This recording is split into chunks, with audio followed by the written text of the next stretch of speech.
welcome you to the April 1st Planning and Zoning Commission meeting. Roll call. Tom Degenhart. Present. David Rodas. Present. Mike Brinkley. Brad Scarlett. Jerry Nolte. Here. Tom Decker. Present. Randall Morris. Present. Mark Beggs. Present. A few housekeeping items before we get started this evening. I don't know how many people have come to these meetings, but I just want to give you a general format of how the meetings go. The meetings are recorded, so we ask that everyone speak, that you go to the podium, state your name and your address. That helps the person that's transcribing these to be able to keep track of who's saying what.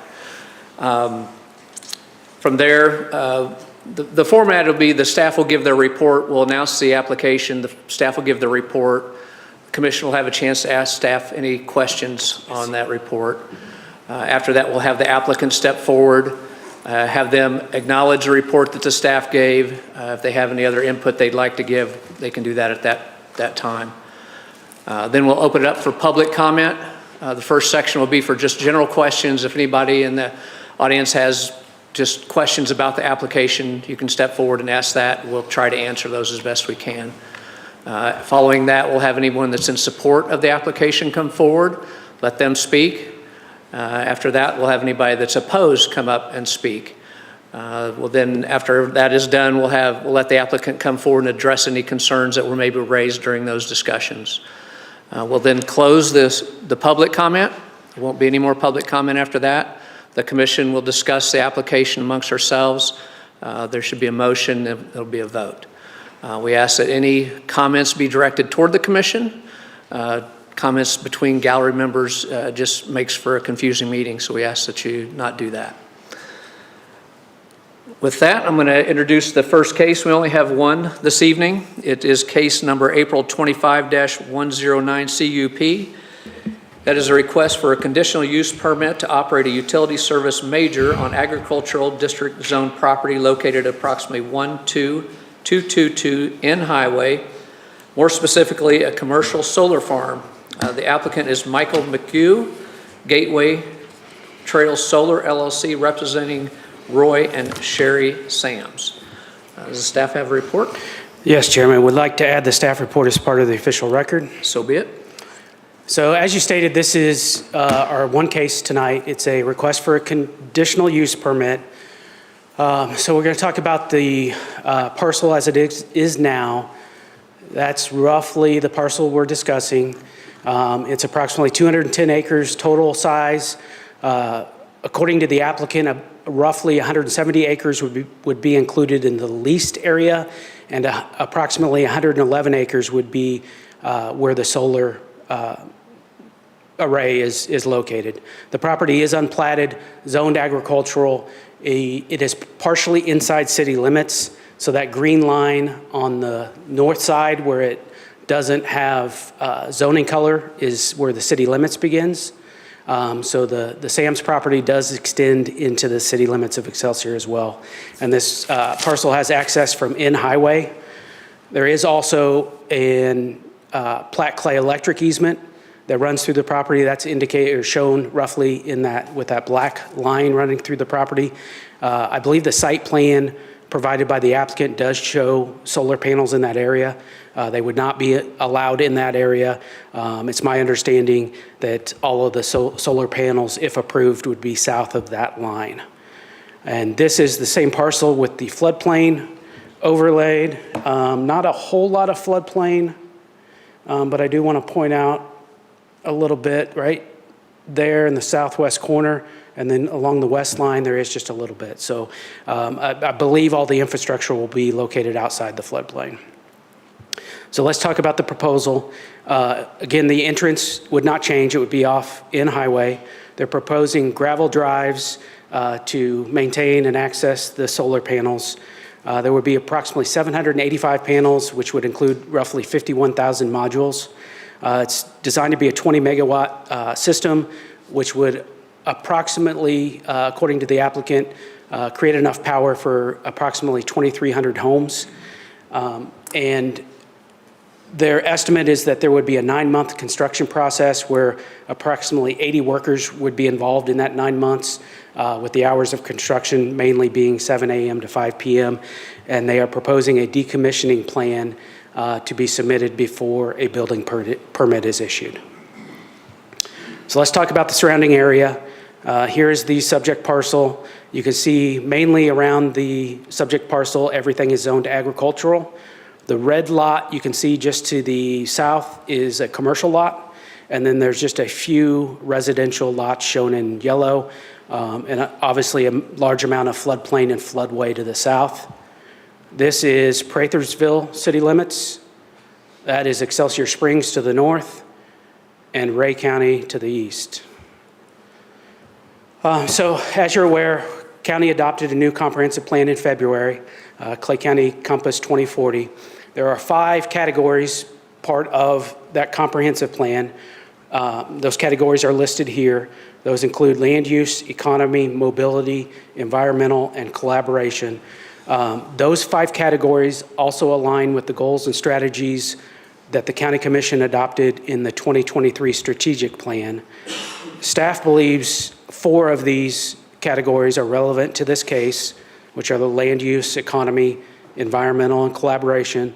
As part of the staff report, we provided additional information as far as goals and strategies for those direction statements or those categories, but those are the ones that we feel are relevant. Along with the comprehensive plan, it guides us for what type of development should be allowed in which area. So that is the land use map on the screen now. This property is located in the kind of light brown area that's directly next to the cities. So I guess I can try to draw again. So it's all of this area. So the property is right over here. So that brown area is called the managed growth area. It is all of the land that's within 1 mile of city limits. That is an area where we expect future growth. The comprehensive plan does not give a specific lot size or land use. It could be residential, it could be commercial, but the primary thing that we want to achieve is we want whatever development we're proposing to be consistent with the long-range plan of that adjoining city. So in this case, that was City of Excelsior Springs. Reached out to them. They provided a letter of opposition that was attached to the staff report. And then we also look at, with the comprehensive plan, the annexation map. Now you'll notice next to Excelsior, they did not indicate any areas for annexation. It's my understanding that they are currently updating the comprehensive plan. So if they, with the adoption of their new plan, include some annexation areas, we will come to you with a amendment to our annexation map and include those so it's an accurate document. But just because they didn't indicate which areas they were going to annex in the future, the comprehensive plan is clear that we should reach out to that local city and that development should be compatible with the city's growth patterns. And then we also look at the land development code. So this is from section 151-1.7, which is the purpose and intent of the land development code. And staff has identified 3 criteria, which we think are relevant to this case. Got them highlighted on the screen now. It's basically the purpose and intent of the LDC is to implement the Clay County Comprehensive Plan to promote land use patterns that ensure efficiency in service provision, as well as wise use of fiscal resources and government expenditures. And the LDC is to direct the timely and orderly development of Clay County. Then we also look at, with every conditional use permit, there are 6 criteria that the applicant must address. The CUP should not be approved unless these criteria are addressed. Staff has identified 2 criteria that we believe had not been sufficiently addressed. That includes the proposed use complies with the intent of the comprehensive plan and general provisions of the land development code modified for the specific use request, and that the proposed use is compatible with adjacent uses in terms of scale, site design, and operating characteristics. Some additional information: the applicant submitted a large packet, as I'm sure you noticed. It included noise and glare studies, property and economic impact studies and health and safety studies. In addition, they included a project description, transportation plan, an O&M plan, and letters of support. Those were all included on the county website and in the packet. We did receive questions from citizens leading up to tonight's meeting. We received letters of support and opposition. We completed our public notice requirements, and we reached out to outside agencies for comments as well. And staff is recommending denial. However, if the Planning and Zoning Commission votes to approve, we recommend approving with the conditions. There's 21 conditions in the staff report.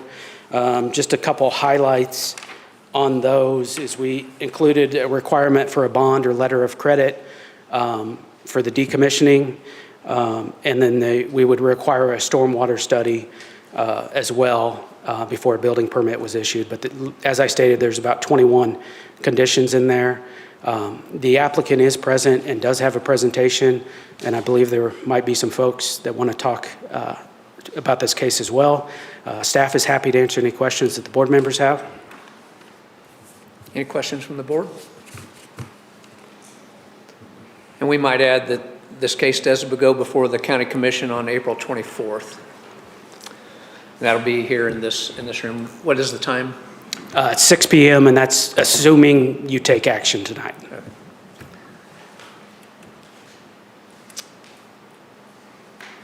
Thank you.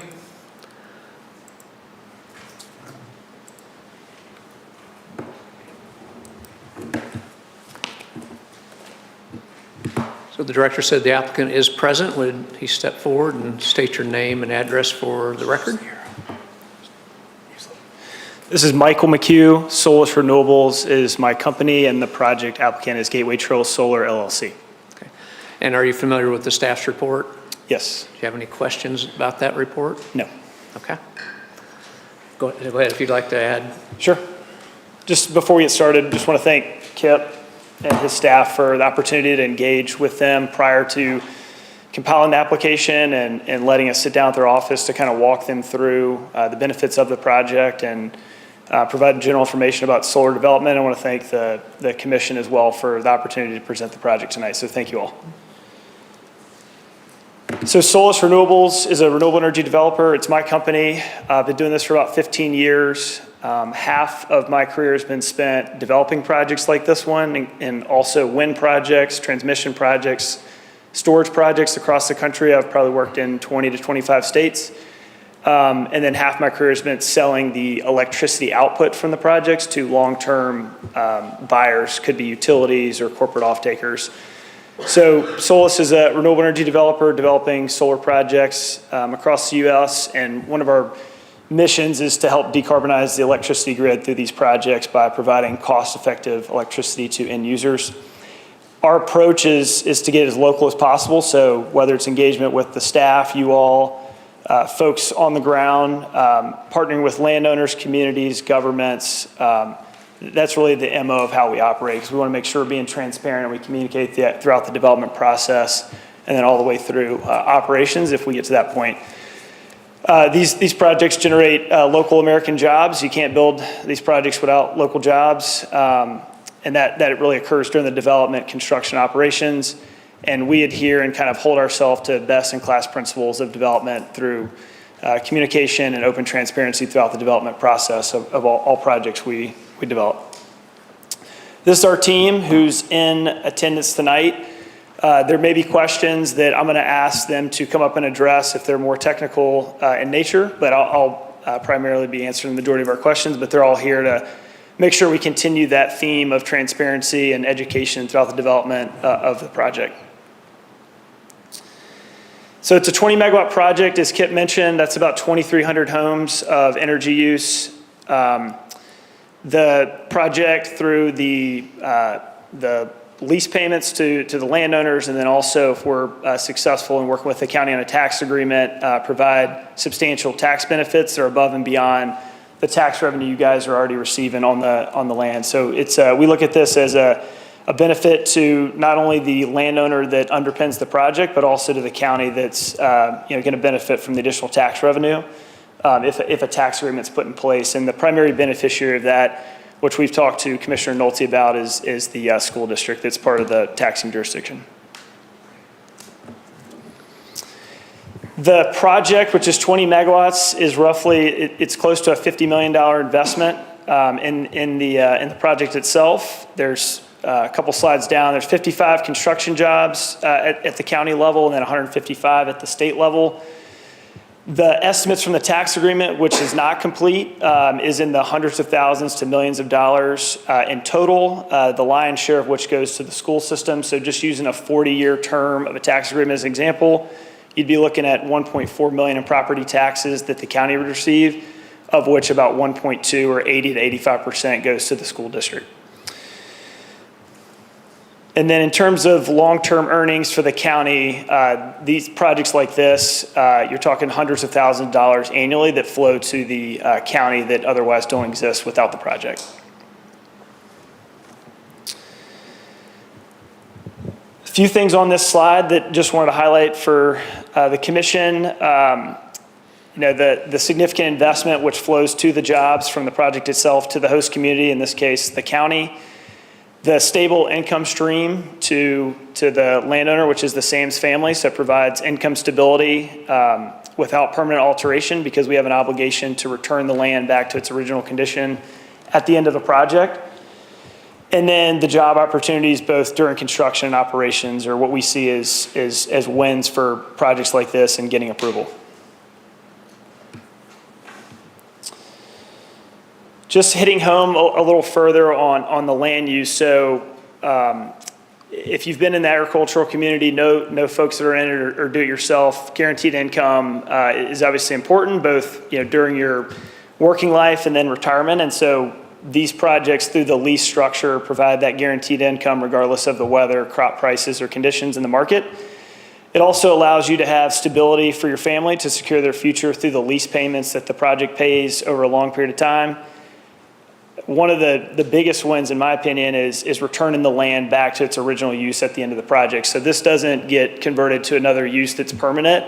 It's a farm at the end if that's what the landowner chooses. So it's an operating lease that gives the landowner the flexibility to return it back to its original use at the end, which we see as a big win.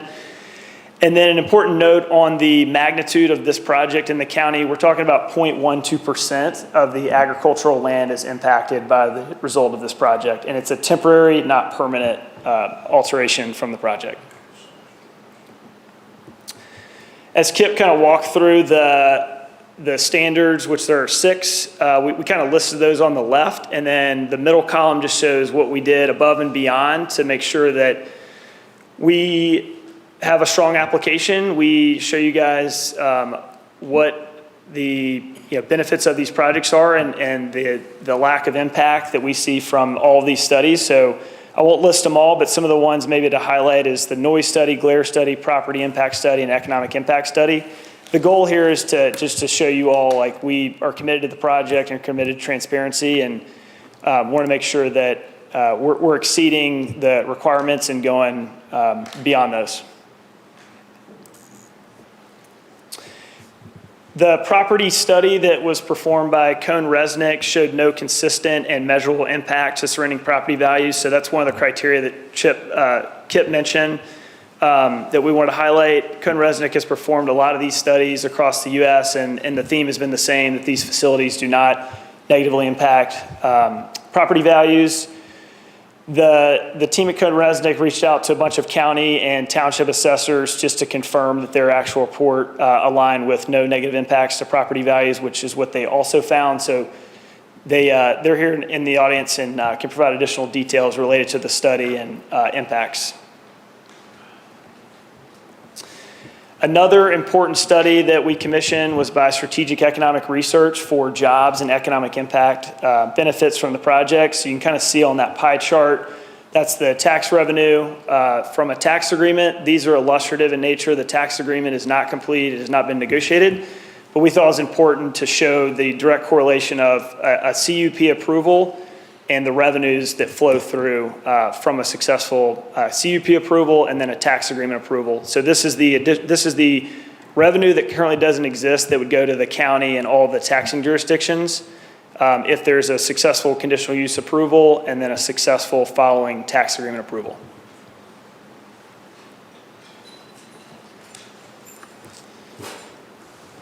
Jobs were another piece of the report that we commissioned. So 55 jobs in the county during construction, 155 in the state during construction. And then during the operation phase, which follows construction, 1.6 jobs in the county, and then 6 jobs for the state of Missouri for this project.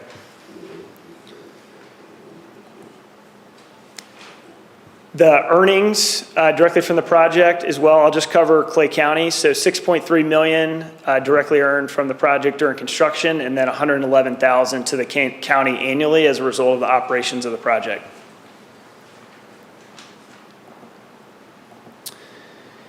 I'll close with community engagement. So whether it was reaching out to Kip and his staff, community organizations, this was part of the process that's not required as part of the conditional use permit, but we knew it was important to make sure that all the voices that are adjacent to or within the community are heard throughout the development of the project. So we reached out to over 36 organizations, 6,000 local residents, and then we obtained letters of support from majority of the budding landowners to show that part of our development process is transparency and communication with all stakeholders, and we're going to hold ourselves throughout the development, construction, operations to that standard. And then lastly, we had a public meeting November 19th at the Excelsior Springs Park and Recreation District, Parks and Rec, to educate folks, answer questions, show the benefits to folks that wanted to learn more about the project. That's all I've got. Thank you. Any questions from the board, from the applicant? Yes. It looks like, is that going to be on the far west boundary of the farm? Western 2/3 of the boundary. How far off in highways? I think Kelton will know. I think the design, we're several hundred feet from in highway from the eastern edge of the easternmost panel. So I think the setbacks are 50-foot right away, so we're several hundred feet from the in highway. And when those solar panels go in, I saw you had grass around them. Is livestock still able to graze in the area, or is that strictly, do you have grass in the area, or what's your purpose as far as baling, mowing, maintenance, things of that nature? Yeah, so all solar projects that I've been a part of have a vegetative management plan. So you're talking, a couple of mows a year, managed turf. It's usually a native species that's set by the county requirements. And then as far as native species, so whether that's, sheep grazing or pollinator species, of course, we'd love to incorporate this as much as we can. We're kind of set to what the county allows and doesn't allow, but we're certainly open to it.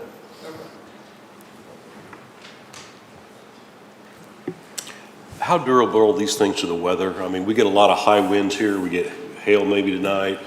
Tornadoes have come through here. I mean, how durable are these panels to those types of events?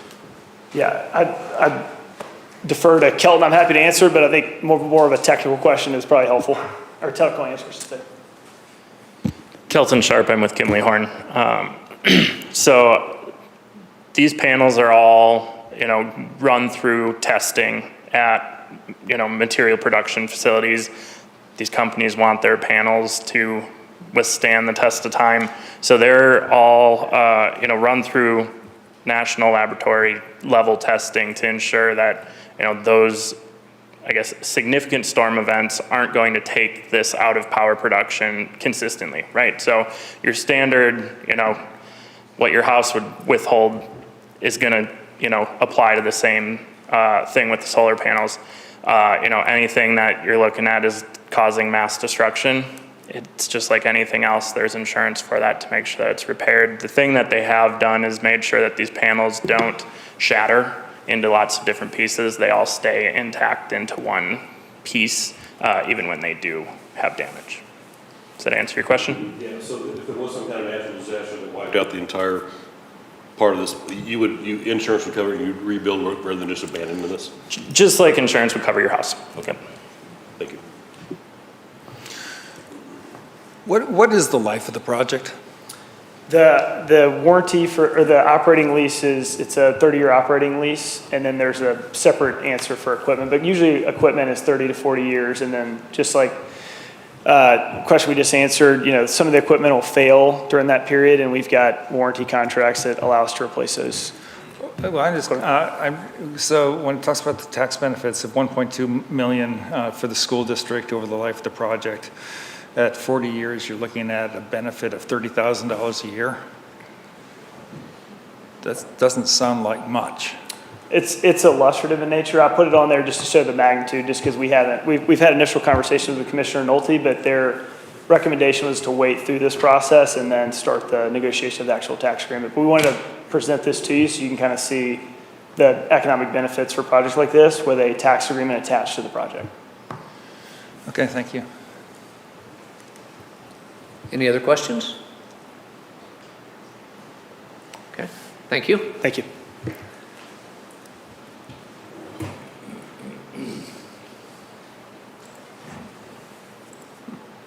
So we'll open up the floor for public comment. Is there anyone that would like to just ask general questions about the application or the project? Please step forward and state your name and address for the record. My name is Erin Prideaux. We live at 12321 N Highway, and we're concerned that we'll be able to see the solar panels, and with the barbed wire for the security fencing, could possibly devalue our property. And also, I have had a friend of mine, his parents got into this, and the business failed. It had only been around for 3 years, and then they did not have the money to go in and remove all of the equipment. So I'm sorry, what was the question? I'm just, do they have, is this guaranteed? Is there a way that we can maybe have it look nicer, not like there's a prison across the street from us? Okay. And if it fails, who's removing all the items from there? Okay. So staff, is there any provisions for landscaping or screening of the area? Yeah, so there is a condition about landscaping as determined by the planning director. And then I do want to address we do have a condition about planting native species underneath the panels if it's approved. And the third question was about the decommissioning. So we have a condition about a bond or letter of credit. And I don't know it word for word, but it basically says that a bond or letter of credit will be required. The county will revisit that every 5 years, have a third party look at it and see if it needs to be increased as we go through that process. So that's, the only way, and that would only be used if the applicant or owner didn't remove it themselves, but the county would have a kind of a backup plan if that occurred. You're also requiring a bond, correct? Yes. Bond and letter of credit? Well, one or the other. One or the other? Yes. Okay.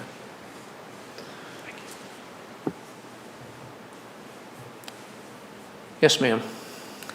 I am Linda Hetzel, 13318 Plattsburgh Road, and I have a general question. I need clarification for staff denial.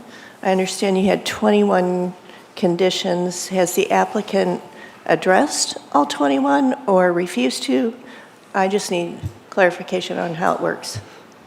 Yeah, so that was one of my questions to the applicant. They understood the application and staff's report, and they would have to agree to those moving forward. So they haven't agreed to them yet?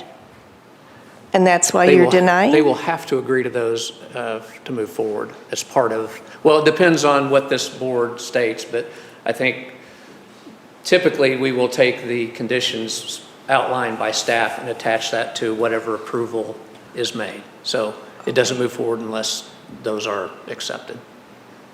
Okay. Are these elevated ground mounted?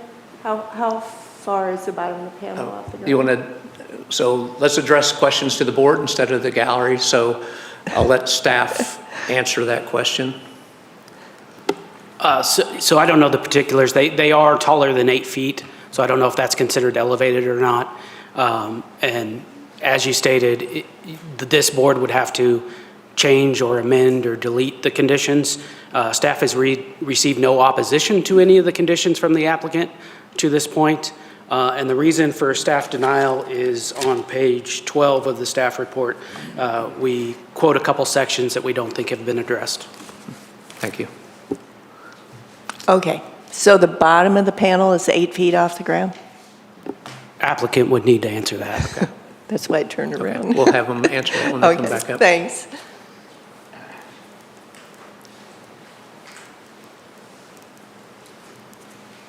Hi, my name is Thane Wright. It's my understanding in the state of Missouri that for you guys to Clay County to collect any taxes, the ground has to be rezoned commercial. Does anybody know anything about that? That's what I read in the Missouri Cattlemen's Magazine. I'm sorry, I didn't. Because you're not going to rezone, it's just going to be zoned ag. Right, it's a conditional use permit on agricultural zone land. So you're asking, is this a rezoning? Is that what the question? Well, yeah, I think you'd have to rezone it in order to collect taxes. Well, we'd rely on staff. They're our experts, so. Yeah, so we enforce the Land Development Code, which requires a conditional use permit and not a rezoning. I can't speak to the tax collection. But you don't know how it'd be taxed. Planning and zoning does not deal with taxing properties, so no. Well, I just don't, yeah, I just want to make sure that, realize the way I understand it is that you guys, the county doesn't benefit unless something changes. The state will benefit, but not the county. And so I will add, there is a second part of this where the company is engaging the county for Chapter 100, and again, that's not really, tonight's more about the land use, but I'm sure the county is dotting all their i's and crossing all their t's. Attorneys are involved, but that's a discussion not really for the Planning and Zoning Commission. All right, thank you. Thank you.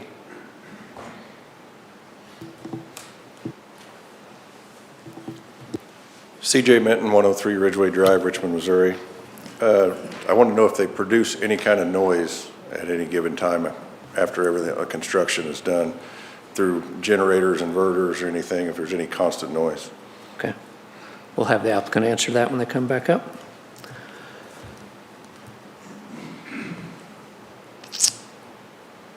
Any other questions? Okay. Anyone that would like to speak in support of the application, please step forward, state your name and address for the record.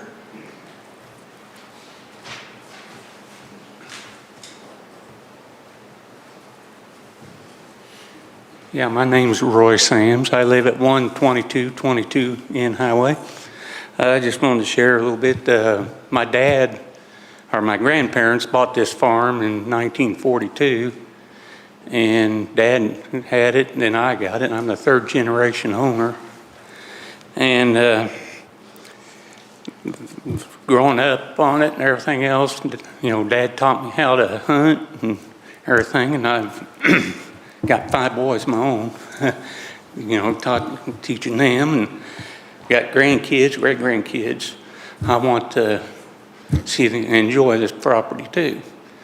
And I've thought about leasing the land out to another farmer. And then around this time, Michael approached me. And I like this idea better. I'll still own the ground, just leasing it to him, and after 30 years, it will come back to my family. And right now, it's real hard to make a living with just 200 acres, with the price of machinery, parts, chemicals, seed, fuel, and everything. And this would help me financially able to continue. I'm at that retirement age too, and most of my equipment's like me, it's old and about to break down everywhere it could break down. But I just like to have your support for this to go through. I think that's all I could say. Thank you. All right, thank you. Anyone else who would like to speak in support?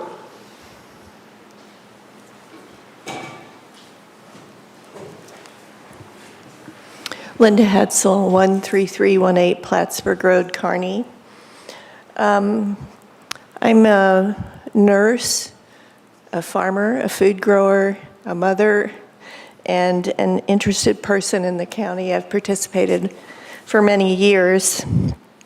Without understanding all the implications, I trust planning and zoning and the commissioners to work out all those nuances that make sure to protect the land use plan as well as the surrounding Clay County citizens.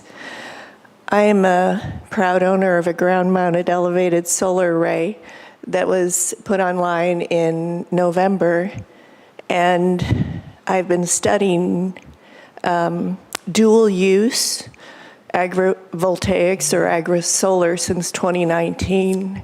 I get a global email alert every week about what's going on in the country. There are big farms in Colorado and Arizona and some going up in Iowa.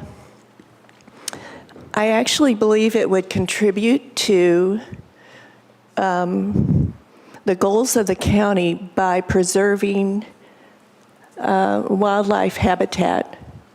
So industrial ag has been responsible for a lot of greenhouse gases and washing away precious topsoil. That's why we have the dead zone in the Gulf of Mexico. So this would take this 200 acres out of tillage, which would actually preserve wildlife habitat and food. So a lot of the pressure from suburban sprawl is for subdivisions. They wipe out whole forests. They remove food and habitat for our fellow species.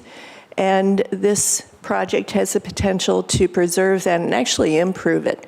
So as my farm is surrounded by subdivisions, all the wildlife that needs to eat and find habitat move into my 14 acres because subdivisions take out all that habitat and food. 5 of the last 5 years have been the hottest on record. And I say, tick-tock, time is up. We should be innovating in the county, not drawing lines in the sand about doing things as usual. And this kind of project would be important for what's called nature-based solutions, in that by providing the food and habitat, it would sequester carbon, contribute to watershed management, so it would help with stormwater runoff. And because it's new and it's change, I know that there is hesitation, but it, under land use, could become commercial. So another failed strip shopping center that doesn't provide income or habitat or economic benefit could also be put in there, but that we're used to that kind of development. So I hope that all the nuances can be worked out and we can look to this project as being innovative and celebrated through the county. Maybe a visitors bureau tour possibility for the county, doing something good for climate change, for the citizens, and for the school district. And I'm happy to answer any questions about what I've learned in the last, 9 years of study. Okay, thank you. Anyone else in support? Okay, seeing none, we will open the floor up to those opposing. And due to time constraints, I think we better limit the speakers to 3 minutes. Who wants to be the official timekeeper? Okay. And we'll try not to repeat topics. I'll try to keep a list of things that have come up. And if we start to get where we're repeating the same things, I may try to direct you or point out that we've already discussed those. So feel free. Those that are opposed, please stand up, come up to the podium, state your name and address for the record.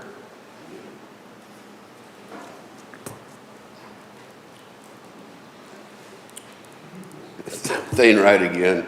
I own most of the ground south of Mr. Sams's, and I just really don't believe this will not devalue my land, and it doesn't seem to benefit wildlife anyway. And the runoff from all these solar panels, I mean, is there going to be retention ponds? Our ground floods pretty easily there, and solar panels don't absorb any water, so I don't understand that either.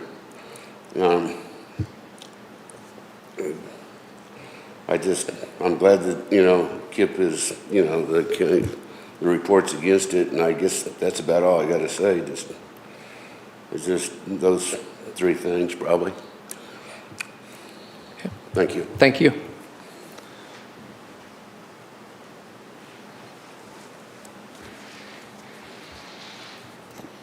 Hello, my name is Susan Meehan. I live at 12315 McKee Road, Excelsior Springs. We live directly behind the subject property where they're proposing to put in this solar industrial plant. I submitted a letter in opposition, and I'll refer you that to more specific concerns, but I wanted to outline some I wanted to outline some other objections that I had or concerns. The city has also, of Excelsior, has opposed this because, one, they have said they want to expand out there because there's a housing shortage, and that would be, it's so close to the city, someplace they could expand, and so this would prohibit that, which would go against the land development codes.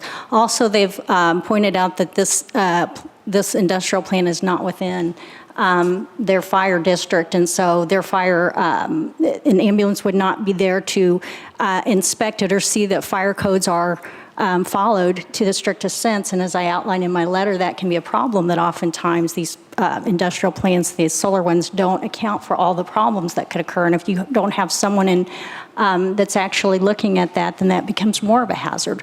I pointed out that there were 3 solar plants in New York in 2023 that caught fire. So this does occur. And the city's saying we don't have enough water usage out there, hydrants, so that if a fire broke out, we don't have the facilities that it seems like we could stop this easily. There's not someone full-time at that plant. According to their plan, a plant comes in, I believe, and inspects every once in a while. So that can create a real danger to the wildlife in the way that they're proposing it now, and also to the homeowners around there. And when they say, well, insurance, it'll cover it. I've had insurance, they don't always cover it the way that you think that they're going to cover it. And also, this is being proposed as a limited liability company, which means exactly that. They're trying to limit their liability of any problems that occurred. Plus, while Mr. McHugh says he's been around for 15 years, his business has only been around for a couple years. He's not been the one in charge, at least from what I've seen and the information we had at the meeting, that he's been the one running these things that we can always count, on this being around. And others pointed out that these companies oftentimes go bankrupt very quickly. So that there may be no one around that we can all go to, at least the landowners, if not the county, if there's a problem that I don't think is properly addressed. We went through more in my letter, but I also talked about property values, and while they have a study that they've commissioned and paid for that says it doesn't lower property values, there have been recent ones. There was a National Berkeley Foundation that did one of 1.8 million properties, and they said particularly when you're closer to the solar plant, and depending on the city, you see houses value going down as much as 5.6%. There was solar plants in Independence that they had basically tore out half of a golf course out there, and the people were saying, look, I used to have this beautiful golf course view, and now I have a prison view. Because of all of this and other things I outlined in my letter, I ask you to please deny this application. Thank you.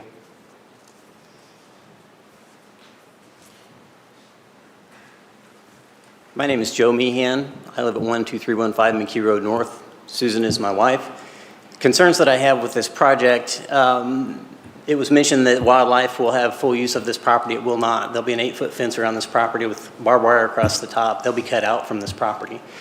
The border that comes between our properties is actually the Fishing River. I have multiple concerns with the fact that they're building this next to the Fishing River of potential environmental impacts. They point out in their studies that they've done studies on the environmental impact, but this is from them. They're going to do everything they can to make this look nice to us, so I'm skeptical of those results. I'm concerned about runoff and erosion. I know there's a 75-foot setback from the center line of the river. Rivers are somewhat fluent, no pun intended. The boundaries change. We've lived there for 16 years, and I've seen parts of my property erode and parts of Mr. Sam's property erode. So the center line of that river has changed in the last 16 years. And in some cases, it would be closer to where they would have panels in that amount of time.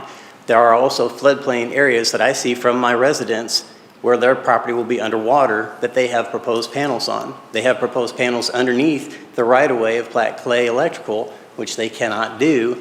And that's on their map, but they haven't changed it. We brought that to their attention in the one meeting that they met with us. They said they'd get back to us with our concerns and never did. We're concerned with Platte Clay's easement going through. We have a good visibility of that field, especially in the wintertime, from the back of our house. How's that not going to devalue our house if we go to sell it and people are looking out the east side of our house to solar panels? I can't see how that does not devalue my house, my property. With the right-of-way of Platte Clay there, it has opened up a wide swath through the property.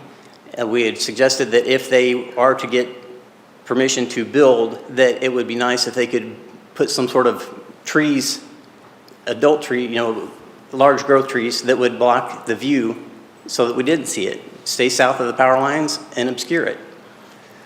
At any rate, my concerns are mostly with environmental impact, the impact of the value of the adjacent properties, and with the impact of the wildlife in the area. There are a lot of deer and turkey in that area that will not have use of that property because it's going to be fenced in and inaccessible to them. Thank you for your time. Thank you.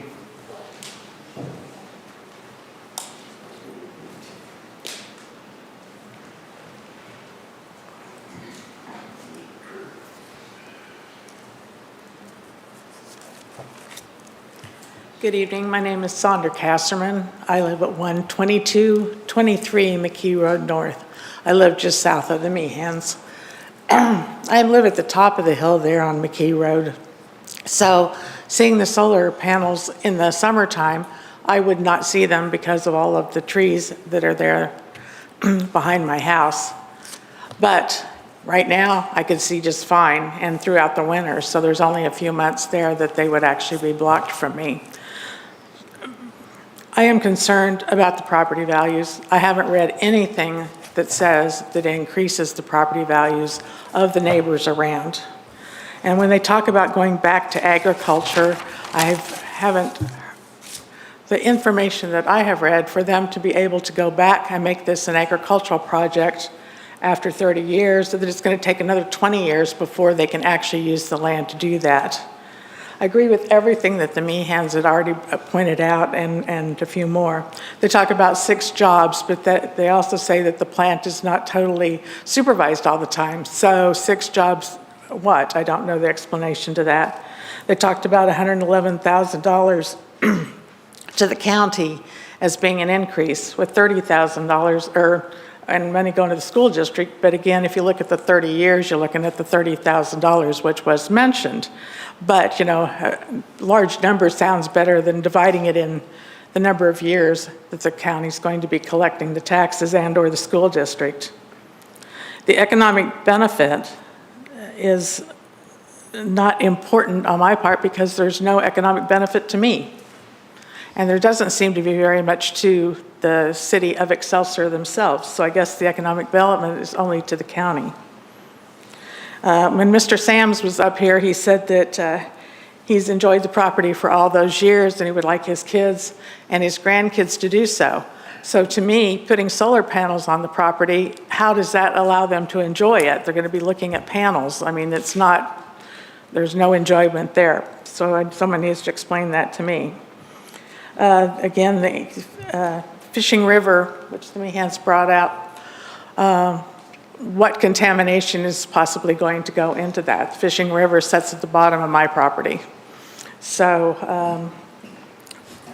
and I don't feel that they have had enough, that the company itself and/or any solar project has had enough time to know what it can finally do for the whole, the extent of the term. What are the results going to be on that?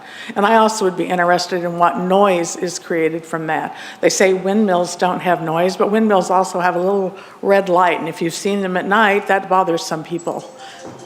And also, what kind of heat value is going to come up there? Is it going to mess with the forest that's right behind my house there because of the increased heat, or is it, what is going on? I'm against the project. I hope that you all deny it. Thank you.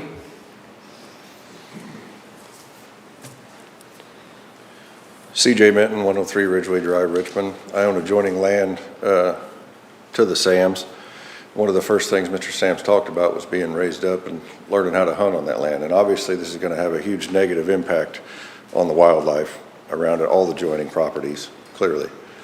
I also plan on building a house on that land, and the last thing I want to see every morning when I look out my window is solar panels. Thanks. Thank you.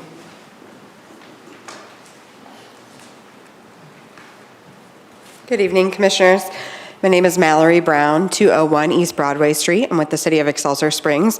You saw our letter, and Mrs. Meehan touched on a lot of things I want to touch on this evening. However, I do just want to add to that. Like Kip mentioned, we are right in the middle, actually closing in on the end of our comprehensive planning process.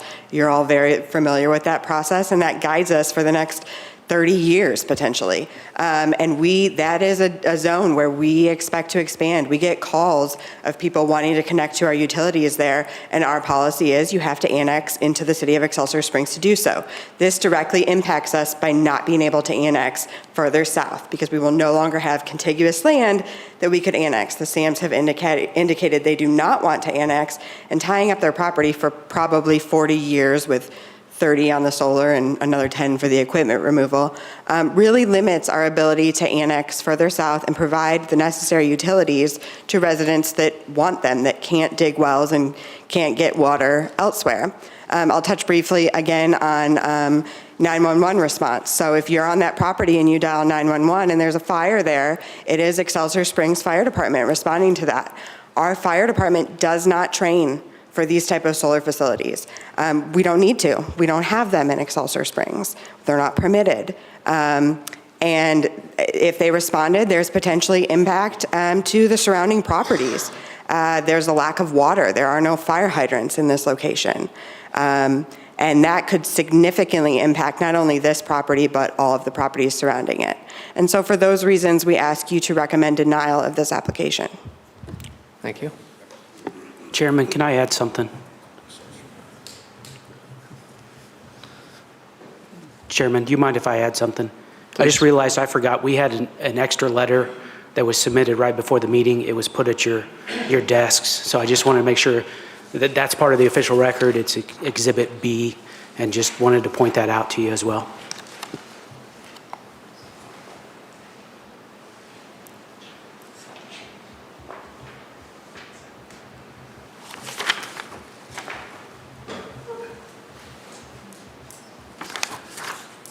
Any other, you want to speak opposed to the project? Stephen Spear, 821 North Seabold, just across the highway from this proposed project. And I did submit a letter. I'm assuming it's a part of the permanent record. One of my concerns is this is the first such project in Clay County or application for a solar farm. So we're trying to figure things out that we really don't know and are relying on folks that have a financial gain for subject matter expertise. So a little bit concerned about that. I won't rehash, but the decreased property values is something that I've researched. The underlying denominator seems to be who paid for the study as to if there is impact on those property values. And I did confirm with Mr. McHugh that they are the individuals that paid for that property. The other thing I'm concerned about is each of the solar projects are formed under their own LLC. If you think about that with a 30-year project and a company that's been in business for 2.5 years, and the only thing that you have to pierce is that LLC if something should fail, whether there's a bond or not, unless it's fully funded on the front end, really wouldn't be in a position to decommission any type of a project. Thank you. Anyone else?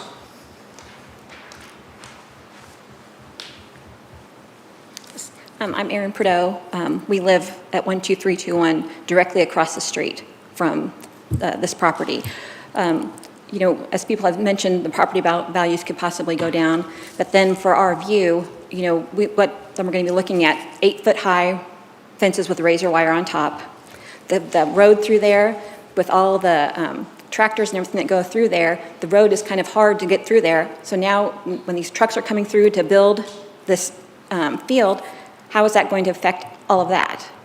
And I would like to know also about the noise. If there is going to be noise, that does directly affect us because we are living right across the street from that. So I would encourage you to please deny this. Thank you. Thank you. Anyone else?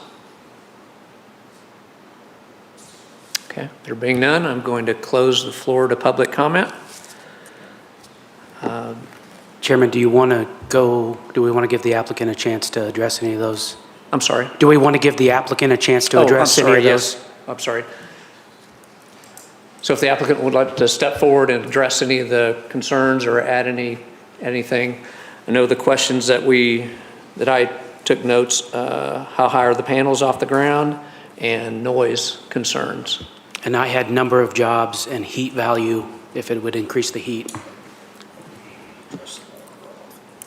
And yeah, if you want to speak to water runoff, Yep. how that's going to be less. Yep, so Kelton Sharp with Kimley Horn. My company is the company that did a lot of the analysis and some of these studies. I've also done engineering up through final engineering and construction support on these solar projects across the country. So Before we go any further, so you've done engineering, are you a registered professional engineer? not in this state. I'm just saying from that standpoint, I have been involved in those types of projects across the So have you guys hired a PE to do any? We have a registered PE that would stamp and seal the final engineering plans for this particular site. Okay, thank you. Yep. So I'm going to start with the height of the module. So the county does have a requirement that we can't go above 8 feet. The project would ultimately seek a variance to that, but the height of the module overall I have not seen a solar site that exceeds 15 feet in total height, and 10 feet is more so the average. That's dependent on the final engineered technology that's selected, including the racking, which is what the modules go on. With that, I think the other question was how far off the ground would they be?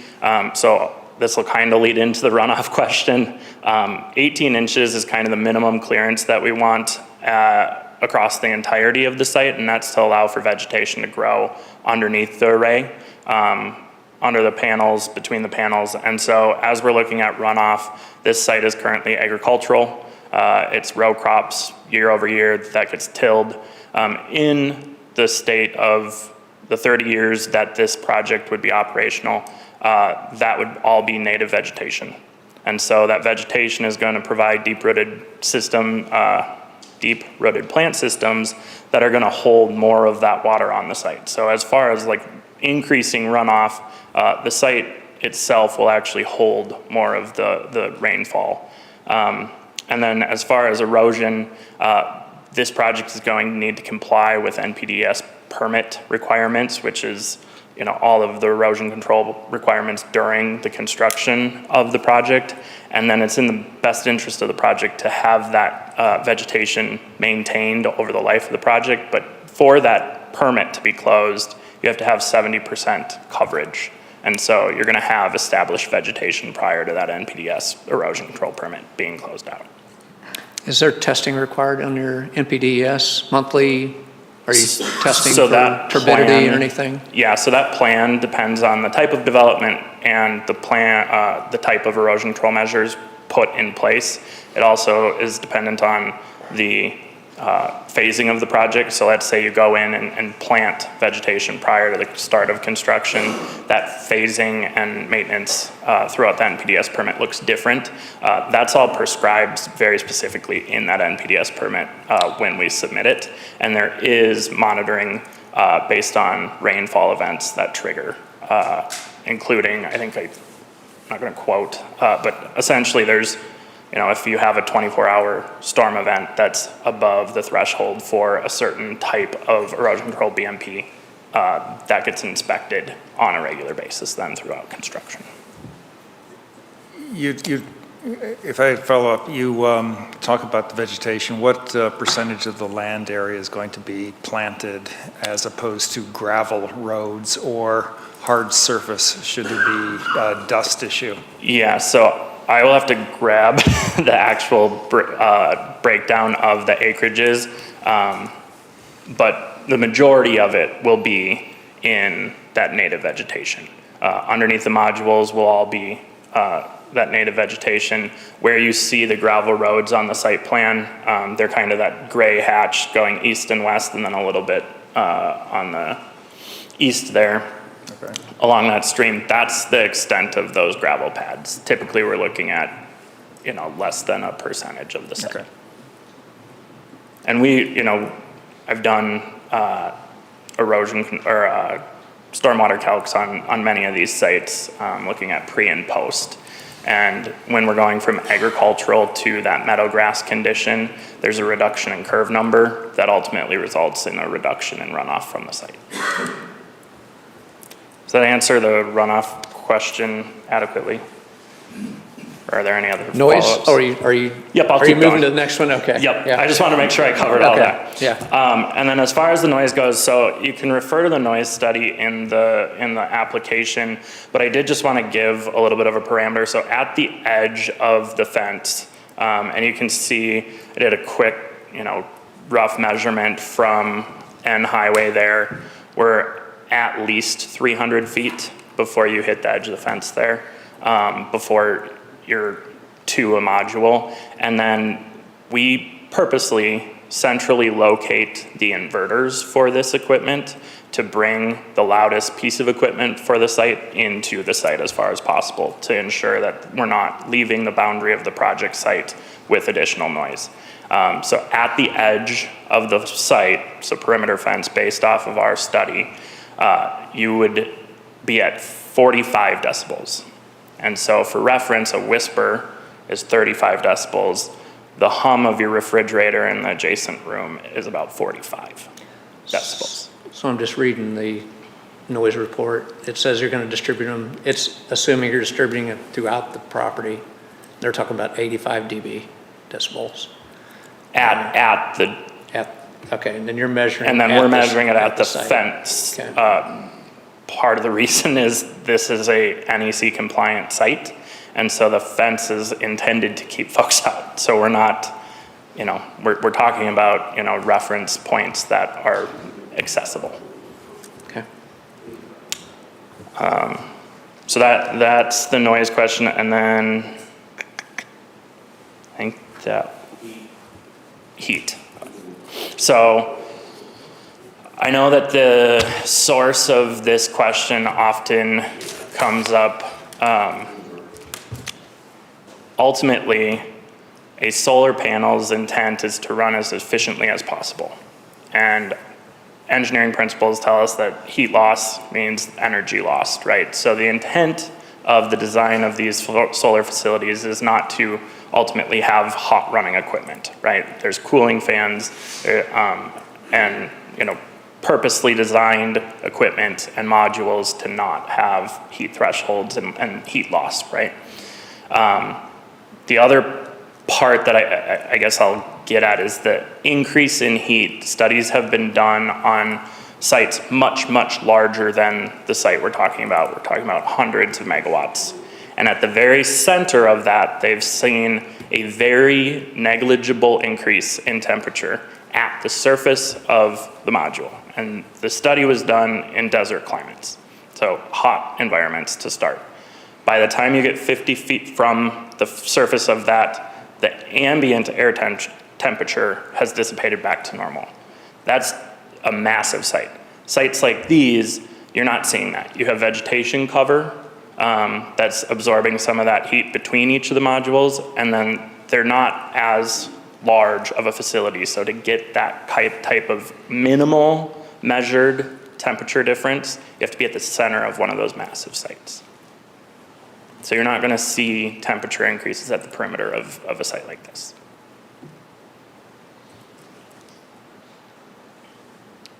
Anything else? I think the only other thing I wanted to mention is the proposed fence is an 8-foot farm egg fence in the submittal, not a chain link or barbed wire topped fence. So, Ag fence, yes. what does that mean? So I've it's never seen an the, 8-foot ag fence. it's the square mesh. Cattle, like a cattle? Yep.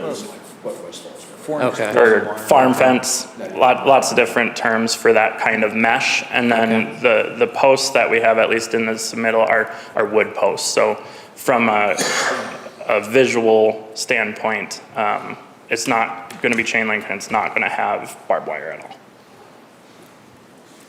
I think people were hoping for screening. I don't think that's going to provide a lot of screening, so. I have another question. We talked about the sound, you talked about the inverters, but then you mentioned fans on the panel. So did the... Sorry, not fans on the panel, just equipment. So the inverter fans. Okay. Yep. Okay. Yep. Anything else? No, I'm sorry. That's already closed for public comment. I would like to ask a question about your bonding capacity, your letter of credit. What is that? Your source of bonding?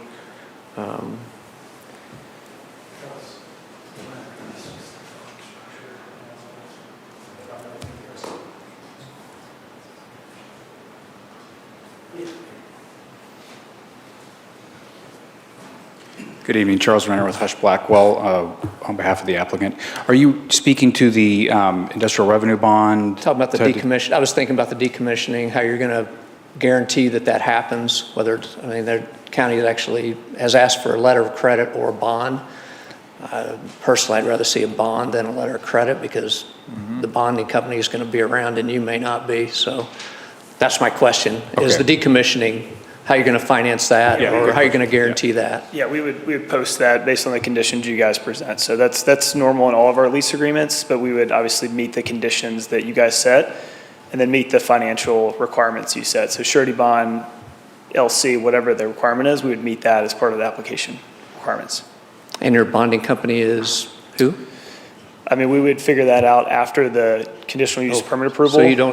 So you don't have a bonding company? We have a bonding company, but just like equipment procurement, just like financing, just like the revenue contract, those items are typically decided later in the development stage, but we do have bonding companies we work with. Brown & Brown is one example, but for every project I'm work on, those decisions are made later on when you're at the position or ready to post the bond.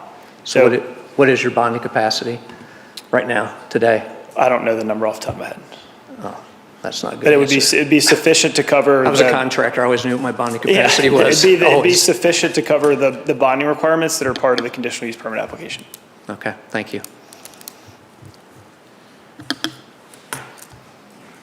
Any other questions for the board? So presumably, the second item on the conditions that the staff has laid out would require that the bond be sufficient and upfront and can be reviewed so that you could ensure that if there's a decommissioning, if the LLC fails, whatever, that the county is not stuck with the cost of decommissioning it, presumably. Good point, thank you.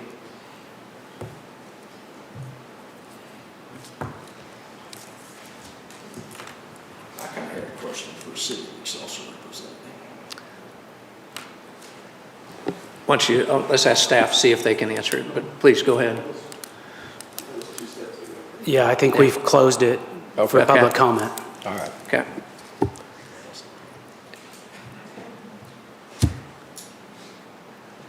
Any other discussion? I will, if none, I will entertain a motion.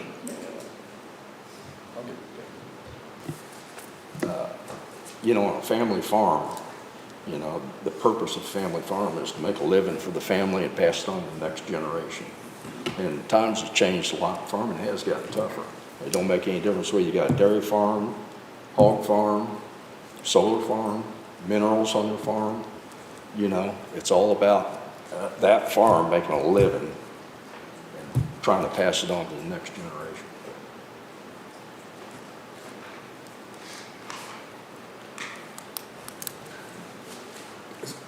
Are you proposing? Is that going to be a motion? I was waiting for the motion. I'm still in the comments. Okay. So first, if anyone wants to make a motion to approve that would take precedence. And if nobody makes a motion to approve, then you can entertain a motion for denial. And if someone makes a motion for denial, they need to state the reasons for the denial. For example, that would be referring to the elements the applicant has the burden to prove, which Kip has on page 8 of the packet. So it's either a motion to approve or a motion to deny for the reasons that applicant failed to show whichever of those elements, for example. I think council's recommending using the verb, if you're going to make a motion for denial, use the verbiage that is printed, is that fair? So, is there a motion to approve? And then if there's not, then you can ask for a motion for denial, but in the motion state the reasons why you believe it should be denied. I'll make a motion to approve. Okay. Have a second? With the conditions. With the conditions. that Exhibit A. laid out. Exhibit A. I'll second. Vote? David Rotis. Yes. Tom Decker. Yes. Tom Degenhart. No. Jerry Nolte. To no. Randall Morris. No. Mark Beggs. No. Motion fails. So I will need a motion for denial stating the reasons for the denial. Well, the approval failed. We don't need to do a denial. Okay. Yeah, so in essence, that is a denial. Okay. Any other business this evening? Yes, if I can get back to my sheet. So I did want to mention that all the planning and zoning commissioners are invited to basically a county commission meeting on April 17th at 4:30. It's going to involve the Sunshine Law, and we're going to have a guest speaker that will talk about the Sunshine Law and how that affects boards and commissions. So you're all welcome to attend. Again, that's April 17th at 4:30. And then staff is working on getting a final date, but we're going to have a public open house just for citizens to ask questions on the newly adopted comprehensive plan. So I would recommend people checking the planning and zoning website. We'll hopefully announce that in the next week or so. Other than that, that is all staff has. Okay. That was your manager's comments as well? Yes, sorry. Okay. Motion to adjourn? All in favor? Aye. Aye. Thank you for coming.